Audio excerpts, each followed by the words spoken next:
All right, do you feel like your living space is always cluttered with kid stuff and toys? We call it Kid Clutter, and we've got some great organizing solutions for you. Professional organizer and owner of the Realistic Organizer, Stefanie Jones, is joining us. Thank you, Stefanie, for being here. Fix everything. That's my goal. Okay. All right, so let's see your house. We want us to make sure it's clutter-free. Well, this is our playroom. Oh my and, God, look at that. Oh my gosh, room goals, room goals. Okay, but you acknowledge It only looks like. yeah, Sorry, you go acknowledge ahead. that this doesn't come naturally for everyone. Right. And in fact, trying to organize can, in and of itself, just feel stressful and overwhelming. So what do you do to tackle the toys? Try to take it one small step at a time and don't do anything when the kids are around. The only reason our playroom looks like this right now is because there's no kids home. Okay. And yeah, the trying to just well, be realistic about it. You know, the playroom is a place, or, you know, even the family room is a place for kids to go and play with their toys, and just understand that toys will probably be out on the floor and in random rooms of the house. The main thing that can kind of keep stress at bay is knowing that everything has a space. So when it's time to clean up, you know where everything goes, everything has a home, and hopefully it all gets put away there easily. Is it like a certain amount of hours that you let the toys hang out? Like it's a 2-hour limit and then they go back in their places? Or Spoken like someone who doesn't have kids. how does that work? It mainly works on when we have time, what the schedule is, and what the stress level is. Sometimes the playroom is a mess for several days because I just know that, you know, especially on the weekends, kids are going to wake up, they're going to go right in there, they're going to make a mess, and the kitchen is a mess. But then come Monday morning or even Sunday evening, I want to have everything put together again, and so that we can start the week fresh. And oftentimes one of the motivating things that we can do is, oh, go clean up 5 toys and then you get to have a treat, or then you can watch a show or something like that. So to kind of make it something that is fun for them, or, you know, we put on a song and we'll clean up during all of that time. And then when the song's done, we're done, even if not all of the toys are cleaned up. So show us, like, how do we start? What kind of storage should we be using?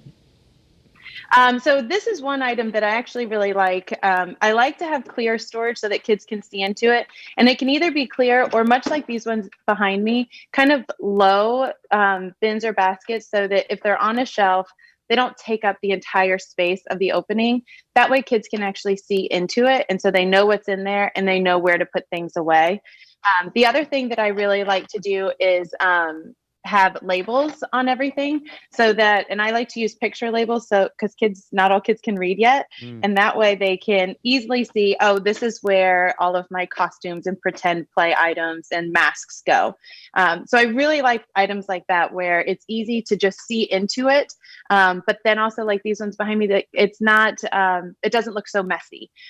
So like baskets that aren't super high to take up all of the space.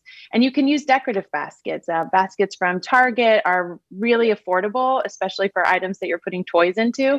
And so that as they get pulled apart and damaged, it doesn't feel so financially draining that you're pouring a bunch of money into something that your kids are just going to destroy. Yeah. I can just imagine. How much time do you spend in the Container Store? Is that like one of your favorite places?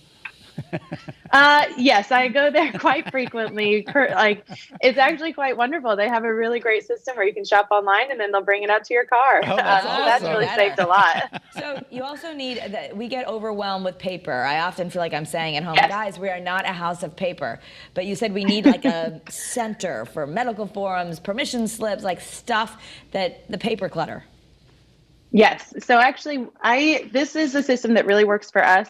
I have these magazine files, got these from IKEA. They're just cardboard, really. And right now, all of my kids are in preschool or under. So the paperwork isn't as much, but the artwork is a lot. But so what I do is I use this for all of the artwork that they bring home, the cards that they receive, but then also there's a little clear folder in here that I keep. And this is where all of the permission slips, the health forms, all those important documents go, so that they're safe and all in here. And then I have one for each child.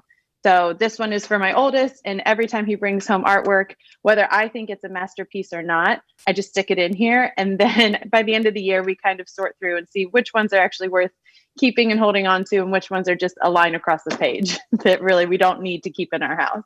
Okay, all right. So you basically just deal with throw it in here for now, and then you have to set up a time that you're going to go through it, so you don't save everything. Yes, yeah, exactly. And, sometimes there are things that you can filter out as they come in, but this way it's, at this moment it's meaningful to us, so we'll keep it.